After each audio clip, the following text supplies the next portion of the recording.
Assalomu alaykum aziz yurtdoshlar. Bugun men pensionerlar uchun juda muhim, hatto aytishim kerak, ko'pchilik uchun yoqimsiz bo'lishi mumkin bo'lgan masalani tushuntirib beraman. Gap 25 iyuldan boshlab pensiya to'lovlari, hujjatlar, bank kartalari, yashash joyi bo'yicha ma'lumotlar va tekshiruvlar bilan bog'liq o'zgarishlar haqida ketadi. Bu ma'lumot faqat pensionerlarga emas, ularning farzandlari, nabiralari, vasiylari va pensiyani olib berayotgan yaqinlariga ham bevosita tegishli. Agar sizning oilangizda pensiya oluvchi ota-ona, bobo, nogironlik pensiyasi yoki boquvchisini yo'qotganlik nafaqasini oluvchi inson bo'lsa, bu videoni oxirigacha diqqat bilan eshiting.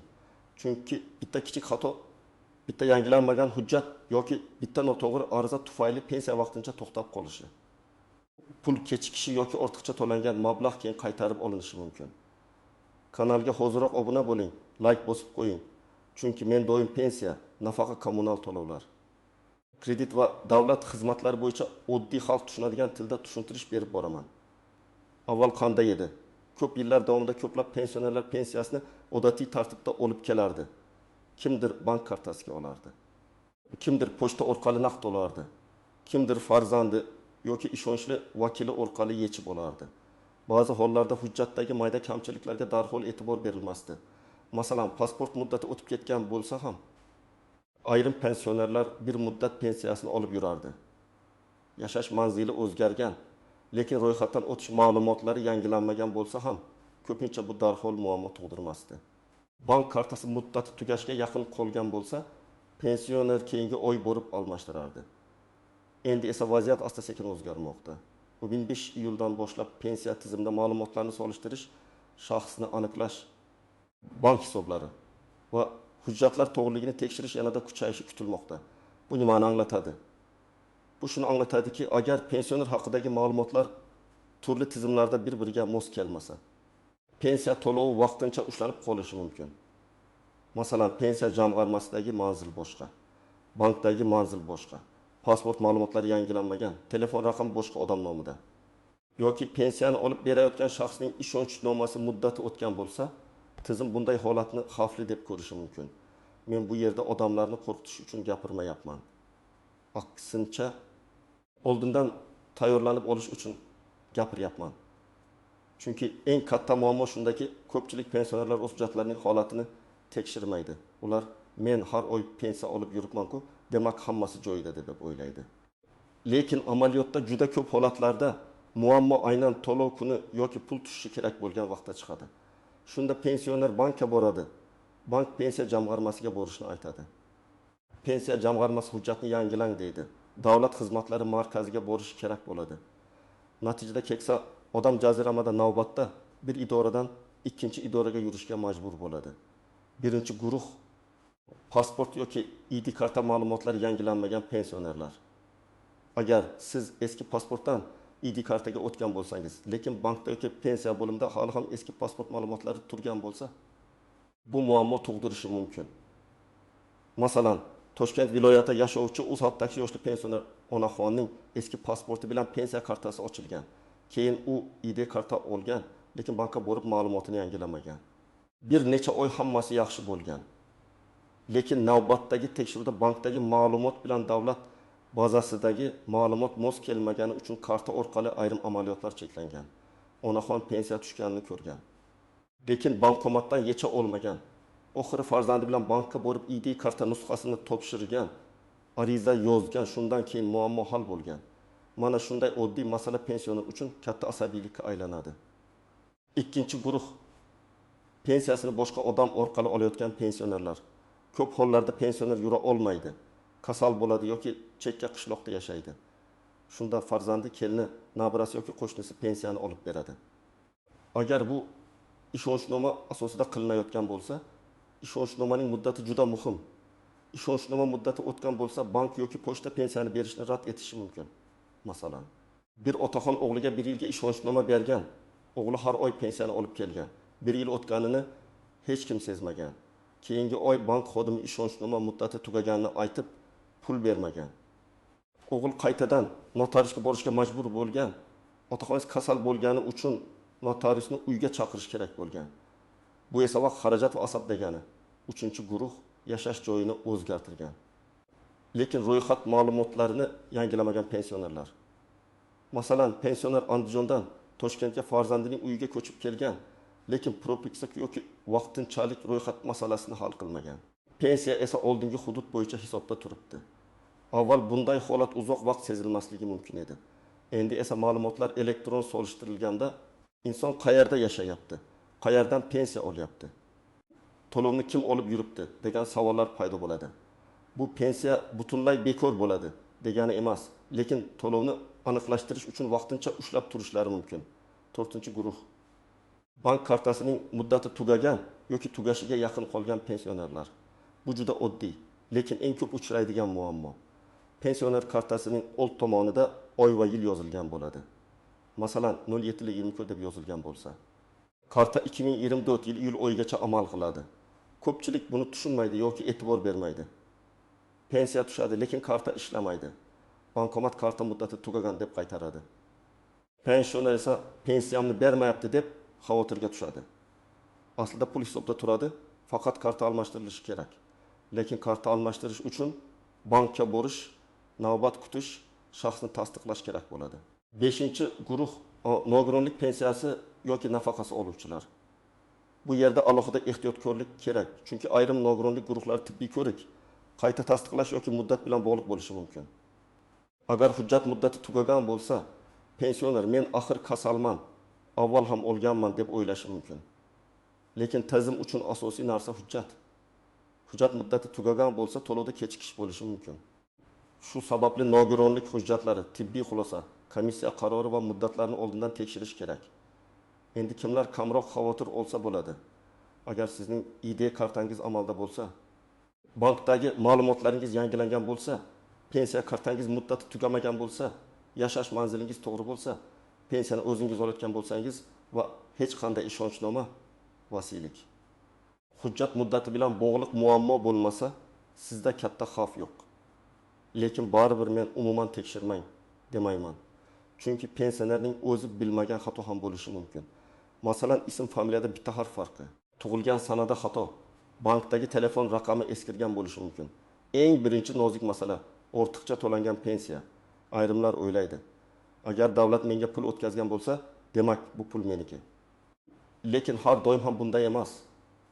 Agar keyinchalik ma'lum bo'lsa-ki, hujjat noto'g'ri bo'lgan, ma'lumot vaqtida yangilanmagan, pensioner haqiqiy yangilanmagan yoki pensiya noto'g'ri hisoblangan, ortiqcha to'langan mablag' qaytarilishi talab qilinishi mumkin. Masalan, bir inson o'quvchisini yo'qotganlik nafaqasini olayotgan bo'lishi mumkin, lekin o'qish holati o'zgargan, ishga kirgan yoki hujjat muddati tugagan. Agar bu vaqtida bildirilmasa, keyin bir necha oy to'langan pul ortiqcha to'lov deb hisoblanishi mumkin. Bu esa oddiy oila uchun juda og'ir bo'ladi. Ikkinchi nozik masala vafot etgan pensioner nomidan pensiya yechib olish. Men buni juda jiddiy aytaman. Ba'zan oilada pensioner vafot etadi, lekin karta qo'lda bo'lgani uchun qarindoshlar yana 1-2 oy pul yechib olishadi. Ular baribir bu odamning puli edi, xarajatlari bor edi deb o'ylashi mumkin. Lekin qonun nuqtai nazaridan bu juda xavfli holat. Agar vafot sanasidan keyin pensiya o'tkazilgan va kimdir uni yechgan bo'lsa, bu mablag' qaytarilishi talab qilinadi. Ayrim holatlarda esa javobgarlik masalasi ham ko'tarilishi mumkin. Shuning uchun pensioner vafot etsa, yaqinlari bu holatni tegishli idoralarga vaqtida bildirishlari kerak. 3-nozik masala. Bank kartasini boshqa odamga berib qo'yish. Juda ko'p pensionerlar kartasini PIN kodini farzandiga, qo'shnisiga yoki tanishiga beradi. Menga pul yechib keladi deydi. Men insoniy tomondan buni tushunaman. Chunki hamma ham bankka bora olmaydi. Lekin xavf shundaki, karta yo'qolsa, pul yechib olinsa, pensionerning o'zi isbotlashga qiynaladi. Bank uchun karta va PIN kod egasining javobgarligida bo'ladi. Agar siz PIN kodni boshqa odamga bergan bo'lsangiz, keyin men yechmaganman deb isbotlash juda qiyinlashadi. Shuning uchun imkon qadar rasmiy ishonchnoma yoki bankdagi qonuniy vakillik tartibidan foydalanish kerak. 4-nozik masala telefon raqami. Hozir ko'p bank amaliyotlari SMS orqali tasdiqlanadi. Agar pensionerning bankdagi telefon raqami eski bo'lsa, boshqa odam nomida bo'lsa yoki allaqachon ishlatilmayotgan bo'lsa, bu katta muammo. Masalan, karta paroli tiklash, mobil ilovaga kirish, shubhali amaliyotni tasdiqlash, bank xabarlarini olish uchun telefon raqami kerak bo'ladi. Agar raqam boshqa odam qo'lida bo'lsa, pensioner o'z pulini nazorat qila olmay qoladi. Shu sababli bankka borib, mening pensiya kartamga ulangan telefon raqami qaysi deb so'rash va kerak bo'lsa yangilash kerak. 5-nozik masala firibgarlar. 15 yildan keyin pensiya karta, hujjat tekshiruv, pul to'xtaydi degan gaplar ko'paygan sari firibgarlar ham faollashadi. Ular pensionerlarga qo'ng'iroq qilib, sizning pensiyangiz to'xtaydi, kartangizni yangilab beramiz, SMS kodini ayting, plastik raqamingizni yuboring deyishi mumkin. Men qat'iy ogohlantiraman. Hech qachon telefon orqali karta raqamingizni amal qilish muddatini, SMS kodini, PIN kodini hech kimga aytmang. Bank xodimi ham, pensiya jamg'armasi xodimi ham sizdan PIN kod yoki SMS kod so'ramaydi. Agar kimdir shunday ma'lumot so'rasa, bu deyarli aniq firibgarlik belgisi. 6-nozik masala pensiya miqdorining o'zgarishi. Ayrim pensionerlar, men har oy bir xil pul olardim, nega bu oy kam tushdi deb hayron bo'ladi. Buning sabablari ko'p bo'lishi mumkin. Qarzdorlik bo'yicha ushlab qolish, aliment, sud qarori, ortiqcha to'langan pulni qaytarish. Bank komissiyasi, karta xizmat haqi yoki boshqa rasmiy ushlanmalar. Shuning uchun pul kam tushsa, darhol vahima qilmasdan avval bankdan hisob varaq ko'chirmasini olish kerak. Keyin pensiya jamg'armasidan hisob kitobni so'rash kerak. Og'zaki gap bilan emas, yozma yoki rasmiy javob bilan aniqlashtirish kerak. Endi eng muhim qismga o'tamiz. Men sizga aniq qadamlarni aytaman. Bu ishlarni pensionerning o'zi qilishi mumkin yoki farzandlari yordam berishi mumkin. Birinchi qadam, ID karta yoki pasportni tekshiring. Hujjat amaldami, muddati o'tmaganmi, familiya, ism, otasining ismi to'g'ri yozilganmi, tug'ilgan sana to'g'rimi, shularni ko'ring. Agar hujjat eski bo'lsa yoki almashtirilgan bo'lsa, bank va pensiya bo'limidagi ma'lumotlar ham yangilangan bo'lishi kerak. Buning uchun tuman yoki shahar bank filialiga boring. O'zingiz bilan ID karta, pensiya kartasi va telefoningizni olib boring. Xodimga mening shaxsiy ma'lumotlarim yangilanganmi? Tekshirib bering deb ayting. Ikkinchi qadam, pensiya kartasi muddatini tekshiring. Kartaning old tomonidagi oy va yilga qarang. Agar muddati tugagan bo'lsa yoki yaqin oyda tugaydigan bo'lsa, bankka borib oldindan almashtiring. Eng katta xato, hamma pensiya tushadigan kuni bankka yuguradi. O'sha kuni navbat ko'p bo'ladi. Yaxshisi, muddati tugashdan oldin tinch kunda bankka boring. Karta almashtirilganda hisobdagi pul yo'qolmaydi. Faqat yangi karta beriladi. 3-qadam, bankka ulangan telefon raqamini tekshiring. Bank xodimidan so'rang.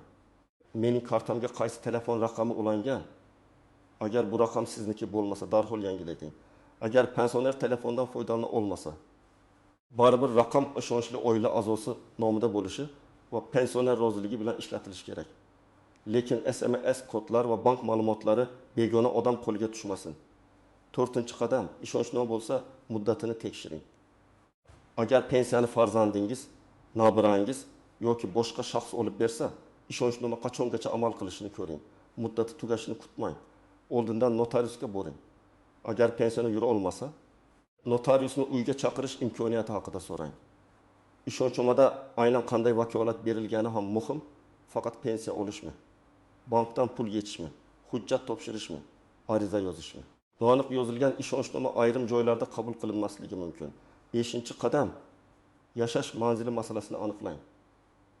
Agar pensioner boshqa viloyatga, boshqa tumanga yoki farzandining uyiga ko'chgan bo'lsa, ro'yxat masalasini e'tiborsiz qoldirmang.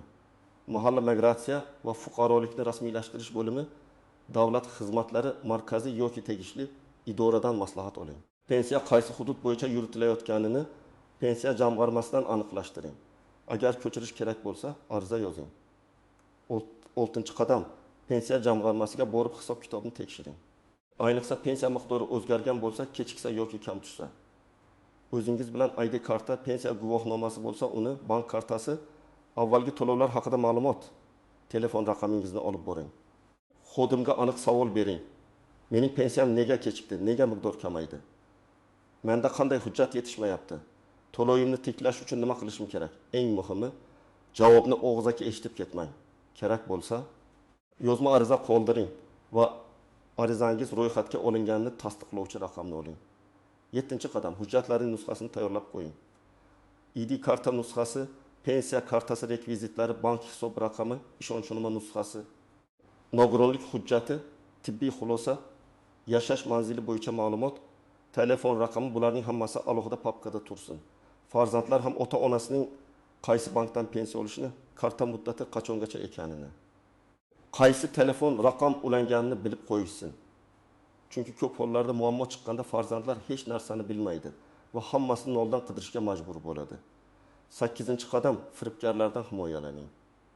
Agar sizga kimdir qo'ng'iroq qilib 25 iyuldan pensiyangiz to'xtaydi, hozir kartangizni yangilab beramiz desa, darhol suhbatni to'xtating. Hech qanday kod aytmang. Bankka o'zingiz rasmiy raqam orqali qo'ng'iroq qiling yoki filialga boring. Pensiya jamg'armasiga ham faqat rasmiy kanallar orqali murojaat qiling. Qo'shnidan eshitgan gap. Telegramdagi noma'lum xabar yoki telefon orqali kelgan buyruqqa ishonmang. 9-qadam. Agar pensiya to'xtab qolsa, vahima qilmang, lekin vaqtni ham bo'y bermang. Birinchi bankdan tekshiring. Pul tushganmi yoki yo'qmi?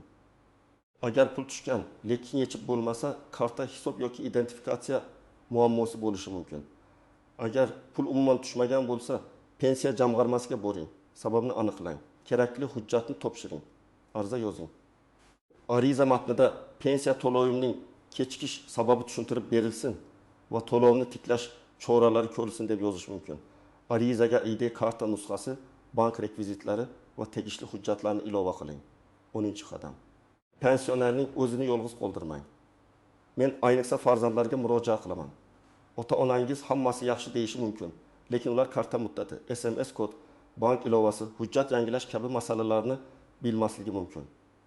Bir marta vaqt ajratib, hujjatlarni ko'rib chiqing. Bu sizdan yarim kun vaqt oladi, lekin ota-onangizni bir necha hafta sarson bo'lishdan saqlaydi. Demak, 15 iyuldan boshlab pensionerlar uchun eng katta xavf pensiyaning birdan bekor bo'lishi emas, balki hujjat, bank kartasi, ishonchnoma, telefon raqami, yashash manzili yoki ma'lumotlar mos kelmagani sababli to'lov vaqtincha kechikishi va odamlar sarson bo'lishidir. Yomon xabar shundaki, endi keyinroq to'g'rilab olaman degan beparvolik ko'p muammo tug'dirishi mumkin. Yaxshi tomoni esa shundaki, agar siz hozir tekshirib, hujjatlarni tartibga keltirsangiz, ko'p xavflarning oldini olasiz. Men sizdan iltimos qilaman, bu videoni faqat o'zingiz ko'rib qo'ymang. Oilangizdagi pensionerlarga, qo'shnilarga, mahalladagi keksa insonlarga ham tushuntiring. Ayniqsa kartasini boshqa odamga berib qo'ygan, ishonchnoma muddati tugagan, ID kartasi yangilangan, lekin bankka bormagan pensionerlar albatta tekshiruvdan o'tsin. Izohlarda yozing. Sizning hududingizda pensiya to'lovlarida kechikish, karta muammosi yoki hujjat bo'yicha talablar bo'lyaptimi? Qaysi savol sizni eng ko'p tashvishga solyapti? Men keyingi videolarda aynan siz yozgan muammolar bo'yicha alohida tushuntirish beraman. Videoga like bosing, kanalga obuna bo'ling va qo'ng'iroqchani yoqib qo'ying. Chunki pensiya va nafaqa masalasida bitta yangilikni o'tkazib yuborish ham katta moliyaviy muammoga olib kelishi mumkin.